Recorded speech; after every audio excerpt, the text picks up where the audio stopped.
Hi, and welcome to another story. Today we're going to read a short story by Ernest Hemingway, Cat in the Rain.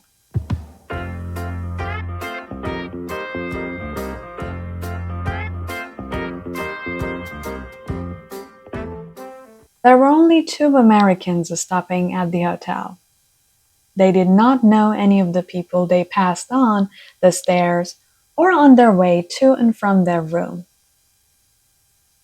Their room was on the second floor, facing the sea. It also faced the public garden and the War Monument.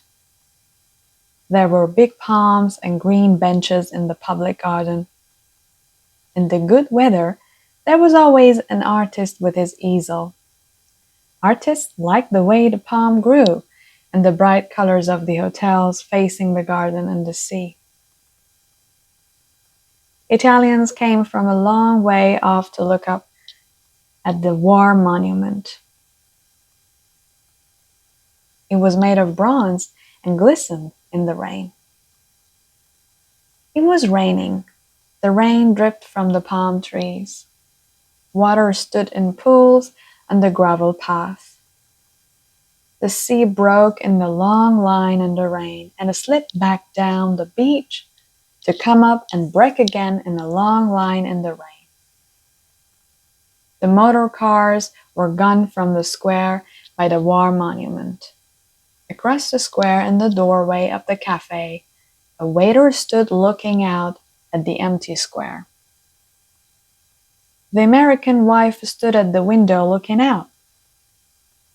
Outside, right under the window, a cat was crouched under one of the dripping green tables. The cat was trying to make herself so compact that she would not be dripped on. "I'm going down and get that kitty," the American wife said.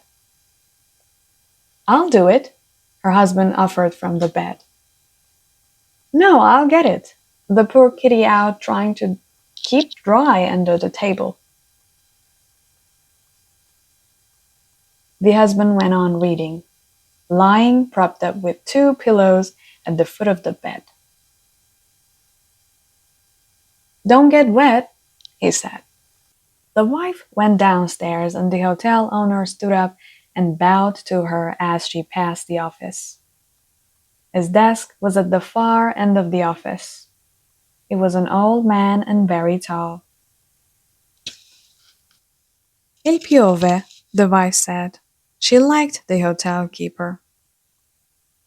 "Sì, sì, signora, brutto tempo. It's very bad weather." He stood behind his desk in the far end of the dim room. The wife liked him. She liked the deadly serious way he received any complaints. She liked his dignity. She liked the way he wanted to serve her. She liked the way he felt about being a hotel keeper. She liked his old, heavy face and big hands. Liking him, she opened the door and looked out. It was raining harder. A man in a rubber cape was crossing the empty square up to the cafe. The cat would be around to the right. Perhaps she could go along under the eaves. As she stood in the doorway, an umbrella opened behind her. It was the maid who looked after their room. "You must not get wet," she smiled, speaking Italian. Of course, the hotel keeper had sent her. With the maid holding the umbrella over her, she walked along the gravel path until she was under their window. The table was there, washed bright green in the rain, but the cat was gone. She was suddenly disappointed. The maid looked up at her. "Ha perduto qualche cosa, signora?" "There was a cat," said the American girl. "A cat?" "Sì, il gatto." "A cat?" The maid laughed. "A cat in the rain?" "Yes," she said, "under the table." Then, "Oh, I wanted it so much. I wanted a kitty." When she talked English, the maid's face tightened. Come, Senora, she said. We must get back inside. You will be wet. I suppose so, said the American girl. They went back along the gravel path and passed in the door. The maid stayed outside to close the umbrella. As the American girl passed the office, the manager bowed from his desk.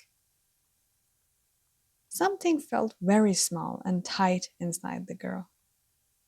The manager made her feel very small and at the same time really important. She had a momentary feeling of being of supreme importance. She went on up the stairs. She opened the door of the room. George was on the bed reading. Did you get the cat? He asked, putting the book down. It was gone. Wonder where it went to, he said, resting his eyes from reading.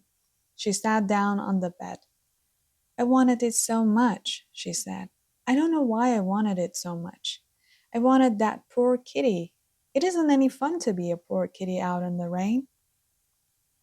George was reading again. She went over and sat in front of the mirror of the dressing table, looking at herself with the hand glass. She studied her profile, first one side and then the other. Then she studied the back of her head and her neck. Don't you think it would be a good idea if I let my hair grow out? She asked, looking at her profile again. George looked up and saw the back of her neck, clipped close like a boy's. I like it the way it is.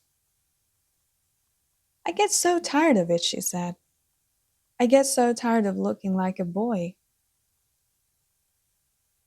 George shifted his position in the bed. He hadn't looked away from her since she started to speak. You look pretty darn nice, he said.